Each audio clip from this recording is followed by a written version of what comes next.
He up and coming, man. If y'all got a chance, subscribe to him, man. Positive energy.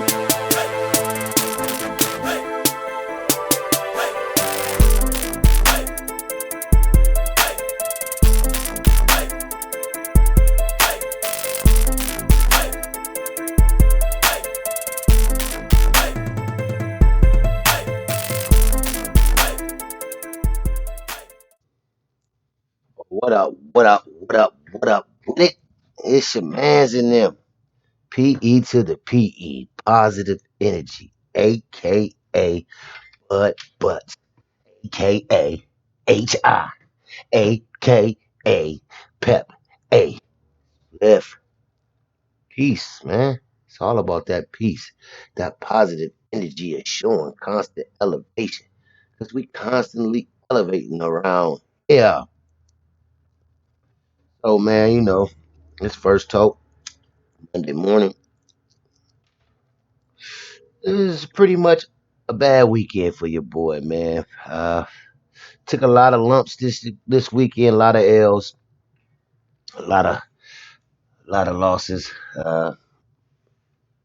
First of all, we're gonna start this off with the OH IO.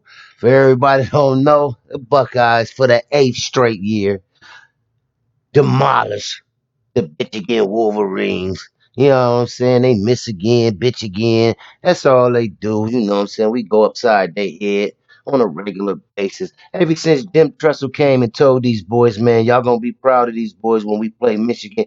They only lost 2 games. Tressel lost one. Luke Fickle lost his only one, and it's probably why he didn't get to keep his job. And they went and got Urban Meyer, who didn't lose, and Ryan Day. He's off to the same pattern of not losing to Michigan and winning convincingly. Ooh, yeah, but that would probably be the end of my good news for the weekend, as the Lakers lost, ending a 10-game winning streak. Uh, 49ers lost. Another heartbreaker by a field goal to a good team, which I will talk about in a minute. And both of my fantasy teams lost. For my money league that I was at the top of the league on, so I think I might have slipped down to a tie in first place. I know more at the end of the night, but no win way I can win the games. And the other one I was tied for second. That's gonna be a good battle for playoff spots, and it's getting closer to the end of the year in fantasy. So I think this we have one more week before the playoffs start. Playoffs start weeks 15, 16, 17. This is week 14. 49ers is 10-2 with a bye. So next week will be week 14. Next week is the last week for fantasy. See what you're going to do. So I think I got playoff positions in each one, but you don't want to lose at this time of year. Now let's talk about the big game, the game of the weekend. Everybody was talking about maybe a Super Bowl preview. Didn't disappoint, even though it was played in a rainstorm, a downpouring rain the whole game. And that was the San Francisco 49ers and the Baltimore Ravens, which the Ravens won on a last second field goal to win 20-17. Did Lamar Jackson have an absurd game?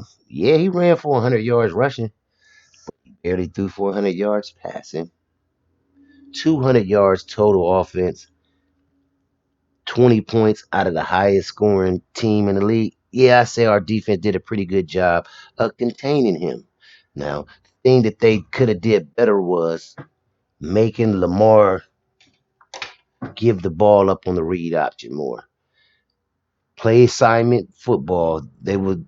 I seen a couple plays with 53. Was Ochoa, one of our rookie backup linebackers who was in there because Quan Alexander is out. Didn't play his assignments properly, and he bit the cheese and dipped in and let motherfucking Lamar Jackson containment when all he had to do was stay contained, make Lamar Jackson hand the ball off to Ingram, who's running into a pile of defenders, and that he was crashing down to help the tackle, but his help was not even needed. The tackle inside was already contained. So when you crash down to help out a play that's already contained, you give up containment to the deadliest player on the field.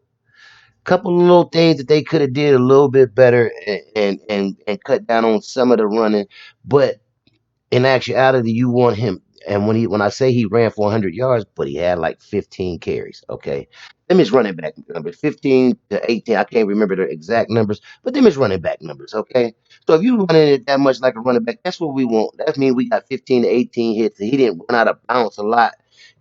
You know what I'm saying? We got to put hits on him, which, affected his passing at the end of the day. He didn't have no super big long runs. He had maybe a 20 or 30-yard run, which he got stripped on. So it was actually a negative play. The biggest play he got was actually a negative, the biggest run.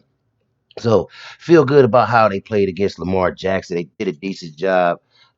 Jimmy G, I think he has small hands.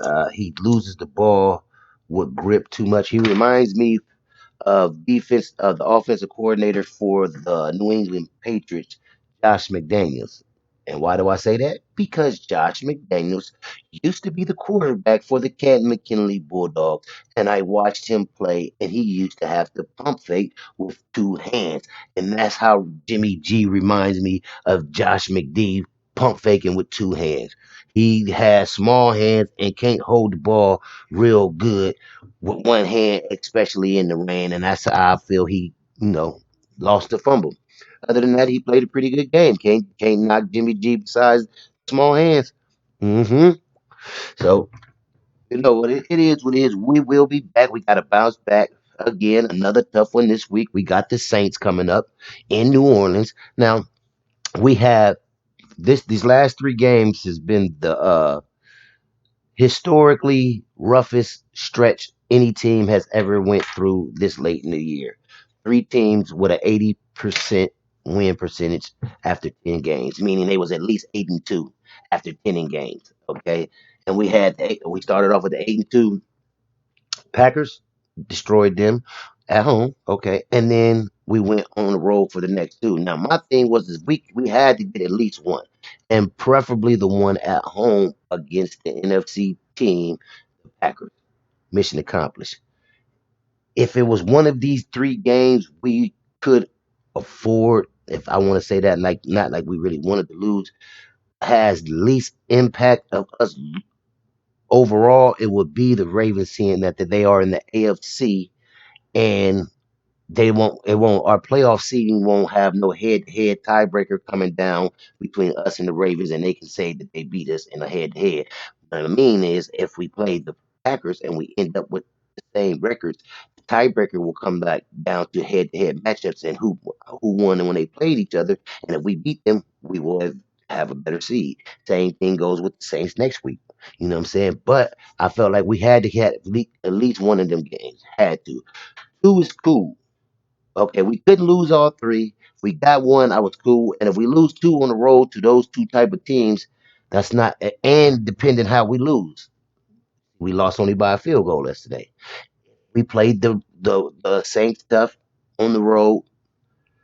It's not gloom and doom. See, all these hating teams like these Steelers fans want to come posting these corny memes like we crying because we lost to a very good team, maybe the best team in the AFC by a field goal on the road in the rain. It's no crying in that. Y'all so ready to talk some shit because y'all team is losing all the time that y'all want to talk as soon as a motherfucker lose, even if they didn't won 8-9 in a row.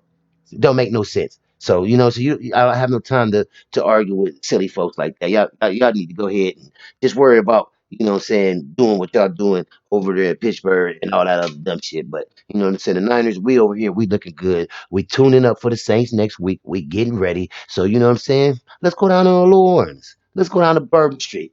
It's time to get some motherfucking beignets. You know what I'm saying? Some crawfish. You know what I'm saying? Because we about to eat good when we come stomping into New Orleans, ready for work.